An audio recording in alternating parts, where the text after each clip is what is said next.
Okay, guys, here we go today with a dynamic effort lower day. So, this is a lighter day in the week.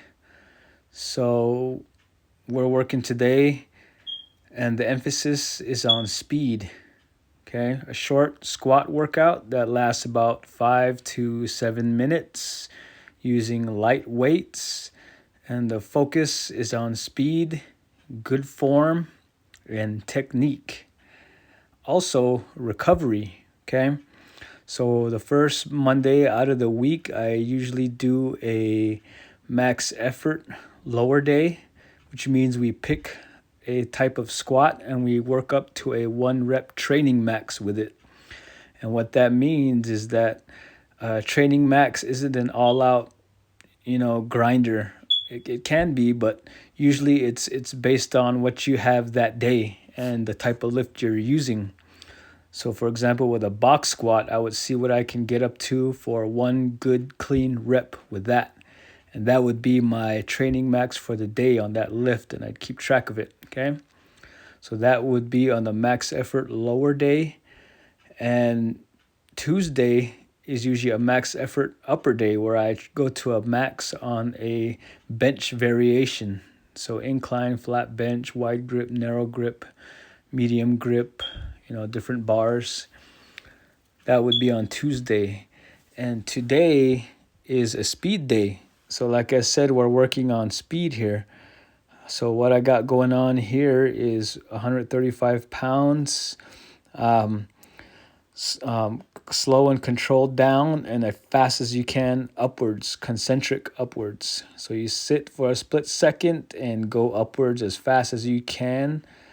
3 reps with 30 seconds rest in between. So as you can see, I'm speeding up the rest part with the phone. So 1 rep, deep breath down, up, fast as you can go. 2 reps, one more, deep breath down, sit, up, quick.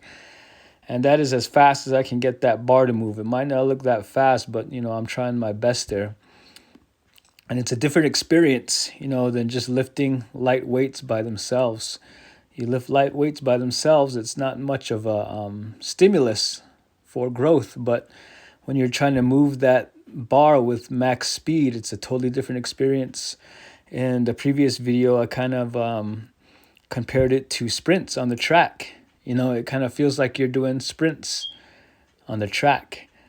And so that's what I want. I want my muscles to fire hard and fire fast. I want to get my muscles to be able to do that. Okay. So that's what the emphasis is on today. And like I said, it's not very hard, but you push with max force. You got spit shooting out your mouth. You're grunting at the top, and the goal is to make those plates rattle at the top. I wish I could leave the sound on, but there's music in there that they'll stop it for. Okay, copyrighted music. So that's from a different angle, and this is reps 8, or no, I'm sorry, sets. I think 9 and 10. Okay. So I've been experimenting with this type of training for about 2 months now. So I'm getting in the rhythm of it. Everything's working out good. It's not really interfering too much with my running, as my running is kind of on a medium level mileage. I'm not pushing really high mileage right now. And I do this also just to experiment. I'm always experimenting with different types of training.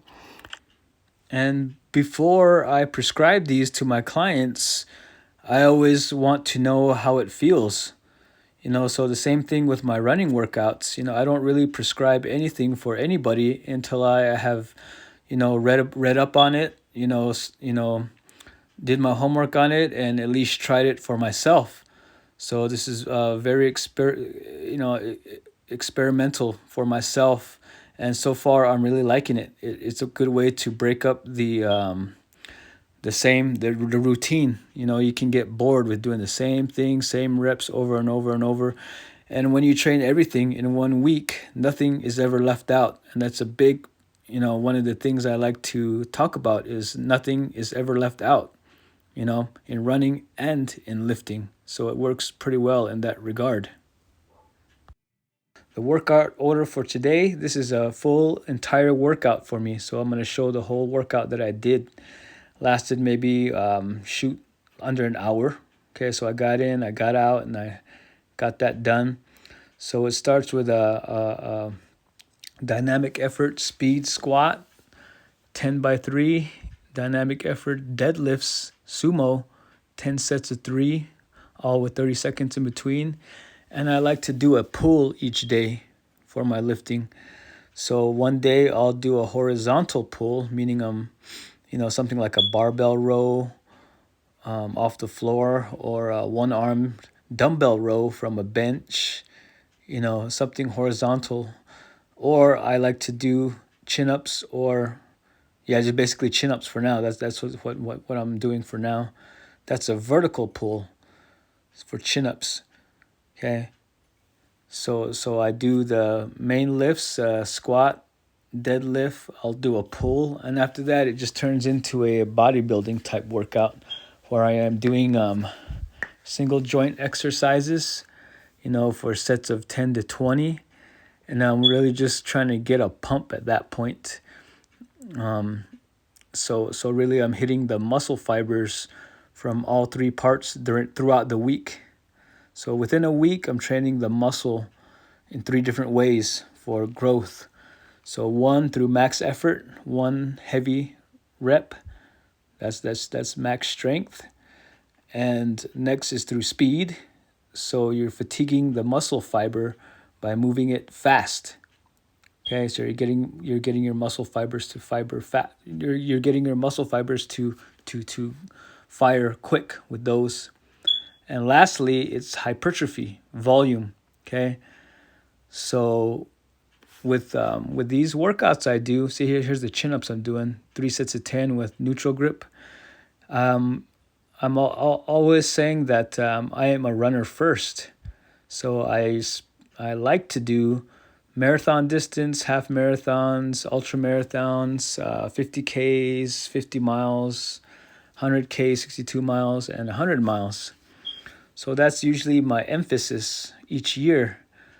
Okay, so I'll catch a lot of people saying, "Hey, you can't do both. You cannot do both. You're one or the other. You have to prioritize, or else you're not going to get anywhere with both, with neither of them, running or lifting." And to that, I say yes, I totally agree. But when doing workouts in the gym, you got to look at what time of year you are at, and what point in training you are at as well. So for myself, I don't really have a big goal race coming up. The biggest race I got coming up is in October, the Javelina 100, where I'll be doing 100 miles in Fort McDowell, Arizona, Fountain Hills. So that is the long-term goal. And for now, I really want to be, I'm really in a, muscle building, strength building phase, before my training really takes off. So Javelina 100 is my A goal, my big goal for the year. But I also got Pat's Run coming up, and that's a 4.2 mile race. And right now I'm currently at about 45 to 50 miles per week. And this type of lifting is making me feel good. I feel good. I feel stronger. I feel like I'm less prone to injury at this point. I'm a little heavier, but all I got to do is trim the fat off this workout. See, when I'm getting into harder running training, you won't see me doing these single joint exercises.